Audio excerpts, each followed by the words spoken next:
Bonjour Gilles Ménage. Bonjour Nicolas Legrand. Alors on en parlait à l'instant avec Morgane Boucher, avec votre invité. On va revenir notamment sur la venue des Rafales en Calédonie puisque vous recevez le commandant supérieur des FANC. Le général Putz, bonjour. Bonjour Gilles, bonjour Bonjour Nicolas. mon général. Pour revenir justement sur cette mission Henri Braun qui prend fin aujourd'hui, puisque je crois que le détachement aérien va s'envoler en fin de matinée aujourd'hui. C'est un bon bilan malgré quelques difficultés liées à la météo. Oui, de mon point de vue, du point de vue du commandement supérieur des forces armées en Nouvelle-Calédonie, le bilan est très positif. En fait, l'objectif premier de cette mission, c'était de montrer la capacité de l'armée de l'air et de l'espace, des armées françaises, à déployer une force aérienne depuis la métropole, après un périple de 18 000 km, ce qui n'avait jamais été fait. Le précédent déploiement l'année dernière en Polynésie française s'était fait sur 16 000 km. Et de le faire en moins de 3 jours, et surtout à l'arrivée d'être capable de mener une mission de combat. Et c'est ce qu'on a réalisé avec un exercice qui s'est fait samedi dernier à Koumak, avant que les avions ne viennent poser à la Tontouta. Donc il y a, de ce point de vue-là, l'objectif tactique il est atteint. On a fait le déploiement, on a réussi à faire un exercice interarmé. Il y a eu participation du Vendémiaire, de la frégate de surveillance des FANC. Il y a eu un saut en parachute avec les parachutistes du régiment d'infanterie de marine du Pacifique qui ont sauté d'A400M, ce qui ne se fait pas encore très souvent ici en Nouvelle-Calédonie. Et puis l'objectif stratégique me semble atteint aussi parce que on a montré d'abord qu'on était capable de renforcer les capacités militaires françaises ici en Nouvelle-Calédonie pour remplir les missions, défense et protection du territoire, des populations, de la souveraineté, mais également de montrer qu'on était capable de déployer des capacités militaires pour contribuer à l'autre mission qui est la contribution à la stabilité régionale en montrant à nos partenaires ou à d'autres acteurs de la région qu'il faut compter avec les moyens militaires français ici dans la région. Alors, je le disais, il y a eu quelques problèmes avec la météo. Tout n'a pas pu se réaliser. Néanmoins, les Calédoniens ont pu profiter de ce détachement aérien. Est-ce que ça vous a surpris l'accueil qui a été réservé à ces aviateurs ? Je pense qu'en Nouvelle-Calédonie, comme ailleurs, la population est naturellement intéressée par les choses de l'aéronautique. J'ai souvent l'habitude de dire qu'il n'est pas naturel de faire voler des objets plus lourds que l'air. Et là, en l'occurrence, ça intéresse beaucoup de gens, notamment quand il s'agit d'avions qu'on voit peu en Calédonie, comme des Rafales. Parce que l'aéronautique militaire a toujours aussi attiré pas mal d'intérêt chez les jeunes, chez les moins jeunes.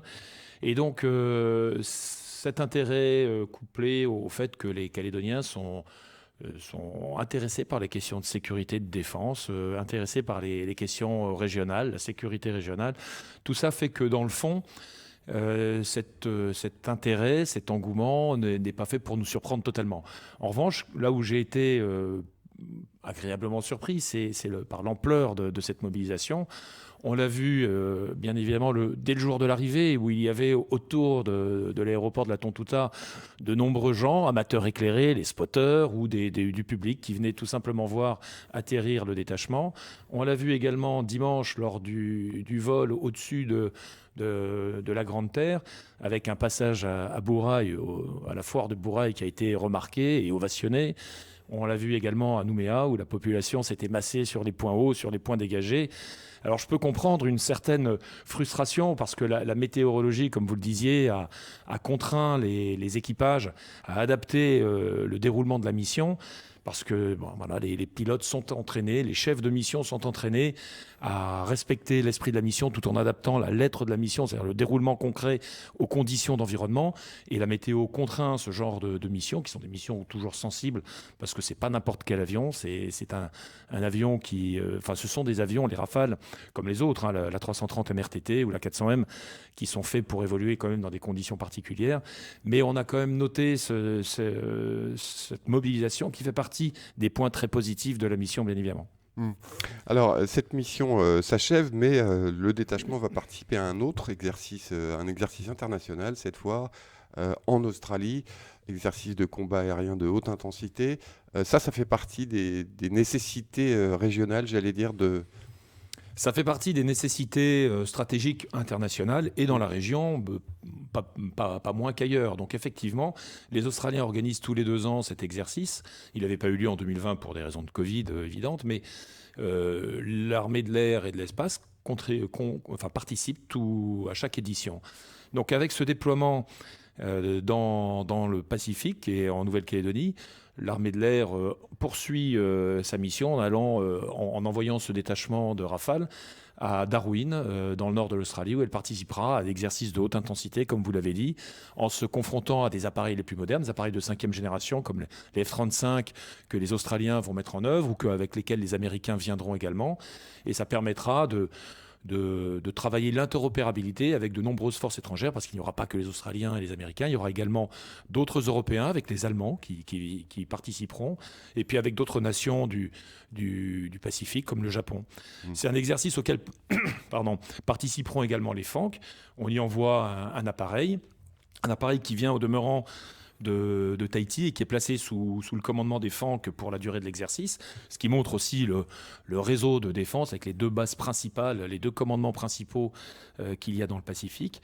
Et puis j'aurai moi l'occasion de rejoindre le détachement là-bas en début septembre pour rencontrer les autorités militaires australiennes avec lesquelles nous discutons régulièrement de coopération militaire pour développer notre interopérabilité dans tous les domaines de l'air en l'occurrence, mais également dans le domaine naval.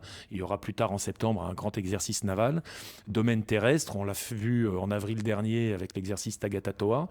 Et puis parler également de contribution à la stabilité régionale et au renforcement des capacités de nos pays partenaires que sont les pays insulaires, Fidji, Papouasie-Nouvelle-Guinée, Tonga et les autres. Alors cet exercice Croix du Sud, est-ce qu'on peut espérer éventuellement voir arriver des navires français ? L'exercice Croix du Sud qui aura lieu en avril dernier représente effectivement pour les FANC dès aujourd'hui et même depuis déjà quelques temps le grand objectif stratégique, militaire, même tactique, parce qu'il va falloir faire de la coopération avec de nombreuses forces. Il aura lieu en avril et mai prochain. C'est le grand rendez-vous régional en matière de secours après catastrophe. Il y a un terme anglo-saxon qu'on utilise qui est Humanitarian Aid Disaster Relief, HADR, mais au-delà de ce terme, on travaille depuis longtemps avec les Australiens, avec les Néo-Zélandais, avec les Américains et avec des pays insulaires de la région, Fidji, Papouasie-Nouvelle-Guinée, les Tonga, le Vanuatu, et tous ces pays participeront, y compris d'autres pays venant de plus loin, le Japon, peut-être l'Allemagne, la Hollande, à travailler à cette capacité collective à répondre aux défis que peuvent poser les catastrophes naturelles, qu'elles soient les conséquences du changement climatique ou qu'elles soient causées par des éruptions volcaniques comme au Tonga au début d'année. Alors, dans ce genre de mission, bien évidemment, on renforce les capacités des FANC avec des moyens venant de métropole. Et donc, nous travaillons avec l'état-major des armées à Paris pour recevoir un renfort naval. J'attends des bâtiments de la Marine nationale, mais également, pourquoi pas, des aéronefs de l'armée de l'air. Alors, je ne sais pas encore, à ce stade de la planification, rien n'est encore établi. Je ne pense pas qu'on voit à nouveau l'année prochaine des Rafales venir, mais des avions de transport, pourquoi pas, oui, parce que ça fait partie de la manière dont on utilise nos moyens militaires partout dans le monde, en s'appuyant sur nos réseaux de pays partenaires, ce qui a été mis en œuvre par exemple pour la mission Henry Brown, avec une étape en Inde, une étape en Australie avant d'arriver en Nouvelle-Calédonie, en s'appuyant aussi sur le réseau de nos forces de souveraineté, comme ici en Nouvelle-Calédonie, comme en Polynésie française, ou également sur nos forces prépositionnées, comme c'est le cas aux EAU, ou les Rafales au retour vers la métropole, après être passés en Indonésie et à Singapour, vont s'arrêter sur la base militaire, la base aérienne française qui se trouve à Abu Dhabi.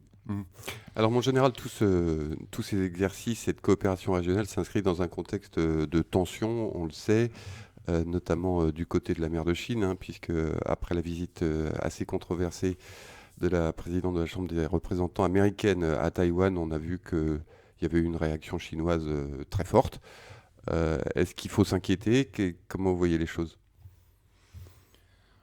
Oui, on peut s'inquiéter de ce que la Chine, en réaction à une simple visite d'une élue, ait déployé des exercices militaires assez engagés avec des tirs réels des missiles qui ont parfois survolé le territoire taïwanais et qui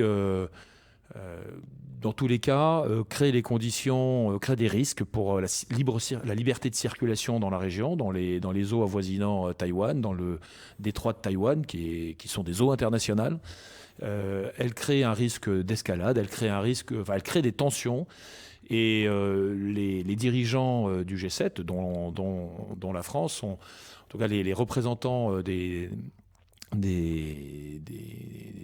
ministres des Affaires étrangères du G7 ont eu l'occasion de dénoncer ce comportement de la Chine dangereux. La France reste attachée à la liberté de circulation, elle reste dans les espaces communs, dans l'espace maritime, dans l'espace aérien. On l'a démontré avec l'exercice, le déploiement Henry Brown. La France reste attachée au respect du droit international. Et s'agissant de la situation particulière de Taïwan, tout comme ses partenaires du G7, elle reste attachée au maintien du statu quo que le comportement de la Chine remet en question. Maintenant, la France va contribuer de manière multilatérale, parce que dans la stratégie de la France pour l'Indo-Pacifique, le multilatéralisme est une pierre angulaire, et en tout cas toujours le moyen d'arriver aux fins de paix et de stabilité qui sont les objectifs de cette stratégie. Et avec ses partenaires, elle réaffirmera le respect du droit international et de la liberté de circulation. Je note que la concomitance de ces événements du côté de Taïwan et l'exercice Pégase Henry Brown est fortuite, puisque cet exercice, lui, est planifié depuis plusieurs mois. On travaille avec l'état-major des armées et l'état-major de l'armée de l'air et de l'espace à cet exercice depuis déjà quelques mois. Mon général, je suis obligé de vous poser une question sur le Mali. La force Barkhane qui a quitté le pays avec un bilan qui est... Avec quel bilan ? Oui, la question du bilan de 9 ans d'opération au Sahel se pose bien évidemment. Ce qu'il faut qu'on ait bien en tête, c'est que ce retrait du Mali qui s'est achevé ces jours-ci, avec le départ du dernier soldat de l'opération Barkhane, est d'abord causé par la décision unilatérale des autorités de la junte militaire au pouvoir au Mali de cesser toute coopération avec la France. La France qui, depuis 2013, s'est engagée, qui s'est engagée massivement pour protéger le Mali. Je rappelle qu'en 2013, en janvier 2013, quand l'opération Serval est déclenchée, c'est à la demande des autorités maliennes de l'époque, autorités qui à l'époque étaient démocratiquement élues. Ce qui n'est pas le cas aujourd'hui des autorités maliennes qui non seulement ont pris le pouvoir par la force et qui renient tous leurs engagements vis-à-vis de la communauté des États, la communauté économique des États d'Afrique de l'Ouest, les pays partenaires, les pays africains qui ont demandé à ce pouvoir de réaliser une transition politique, et ce pouvoir qui refuse la transition politique. Donc c'est la raison de ce retrait du Mali, mais pour autant la France n'abandonne pas la lutte contre les groupes djihadistes au Sahel. Elle continuera différemment. Elle a recentré son dispositif sur 2 autres pays, le Niger et le Tchad, d'où elle continuera à mener en coopération avec les pays de la région, le Niger, le Tchad, la Mauritanie, en coopération également avec d'autres pays qui s'inquiètent aussi de l'extension de la menace djihadiste, les pays notamment qui bordent le golfe de Guinée, comme la Côte d'Ivoire par exemple, et elle continuera la lutte contre le djihadisme. Le bilan, c'est qu'en 2013, le Mali et Bamako étaient à 2 doigts de tomber aux mains des djihadistes. Ça n'a pas été le cas. Le bilan, c'est que dans les années 2015, 2016, 2017, commençait à s'instaurer l'État islamique au Grand Sahara, une branche de l'État islamique, et qui prenait le pouvoir sur les pouvoirs locaux dans la région dite des 3 frontières, entre le Burkina Faso, le Mali et le Niger, et que cet État islamique, ce groupe de l'État islamique a été sévèrement dispersé. Beaucoup de ses cadres ont été soit tués, soit capturés. Ces groupes ont été dispersés, et ça c'est grâce à l'action des armées françaises avec les partenaires européens, puisque c'est aussi l'un des bilans des opérations Sahel, c'est qu'un certain nombre, et un nombre assez élevé de pays européens se sont joints à l'action de la France, soit dans le cadre de l'opération Barkhane. Les Estoniens, par exemple, participaient à l'opération Barkhane en assurant la protection de la base de Gao. Les Allemands assuraient des transports tactiques, les Espagnols aussi. Les Britanniques avaient amené 3 hélicoptères de transport lourd. Et puis il y a eu également l'opération Takuba, une opération de force spéciale destinée à accompagner des soldats maliens au combat, et qu'une dizaine de pays européens ont envoyé des hommes donc, dans des opérations de combat aux côtés des forces spéciales françaises. Ce qui montre bien qu'on a réussi à faire quelque chose qui ne s'était encore jamais fait, c'est de mobiliser des pays de l'Union européenne pour venir s'engager dans une opération de lutte contre les groupes djihadistes dans un pays africain. Ça fait partie aussi finalement du bilan de l'opération, de l'opération Serval, puis de l'opération Barkhane. J'ajouterais que l'opération Barkhane a également permis à toute une aide au développement, parce que la stratégie française au Sahel n'était pas que militaire, elle s'appuyait aussi sur un volet diplomatique et un volet de développement, et que les opérations militaires, en stabilisant des régions entières où la population malienne était d'ailleurs très satisfaite de la présence militaire française, à l'inverse de ce qui se passe à Bamako, où il y a toujours, effectivement, il faut le reconnaître, un sentiment anti-français qu'il faut prendre en compte. Mais dans les régions où était déployée la force Barkhane, la population non seulement voyait la présence militaire française d'un bon oeil, mais elle voyait en plus ce que ça entraînait, c'est-à-dire l'arrivée d'une aide au développement permettant à ces régions de sortir de la crise sociale, économique, météorologique, enfin climatique dans laquelle elles se trouvaient.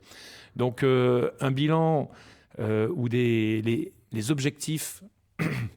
Les objectifs stratégiques, malgré tout, ont été atteints, la dispersion la dispersion de certains groupes djihadistes, le renforcement, j'en ai pas encore parlé, mais le renforcement des forces armées sahéliennes, et notamment maliennes, et puis l'aide au développement. Sur le renforcement des armées maliennes, on voit bien que le pouvoir actuel, la junte militaire, et a mené beaucoup d'actions d'entrave ces 18 derniers mois à l'encontre de l'action de la France au profit du Mali, d'une manière assez malvenue, parce que je parlais des renforcements des forces armées maliennes. Il faut savoir en 2013, au moment où les groupes djihadistes se ruent vers Bamako, les forces maliennes, c'est à peu près 10 000 hommes, tout compris, qui ne sont pas en état de combattre, et qui, devant l'avancée des djihadistes, abandonnent leur position, abandonnent leurs armes et s'enfuient. Aujourd'hui, les forces maliennes, c'est près de 40 000 hommes qui ont pu s'engager au combat, notamment aux côtés de soldats français, avec l'accompagnement de soldats français, mais pas seulement de soldats français, avec également l'accompagnement de soldats européens, j'en parlais tout à l'heure. Donc il y a eu aussi cet aspect-là, mettre au bilan, en même temps que les actions de développement économique et de développement social. Voilà, alors ce bilan, il est bien évidemment... il est à considérer au prisme des décisions maliennes. Il est un peu terni par la décision unilatérale, je le dis encore, des Maliens de cesser toute coopération. Mais là, c'est la responsabilité du pouvoir de la junte militaire en place au Mali qui a choisi de cesser sa coopération avec tout un tas de pays, dont la France, et de s'en remettre à une coopération avec un groupe de mercenaires russes, le groupe Wagner, dont on a déjà l'illustration de ses effets, parce que ça fait déjà aussi quelques temps qu'ils sont en Centrafrique, et on voit que c'est un groupe qui se préoccupe plus de déstabilisation politique, de prédation économique, que de soutien au développement des populations. Général Putz, commandant des forces armées de Nouvelle-Calédonie, merci d'avoir accepté notre invitation ce matin. Je vous en prie, bonne journée.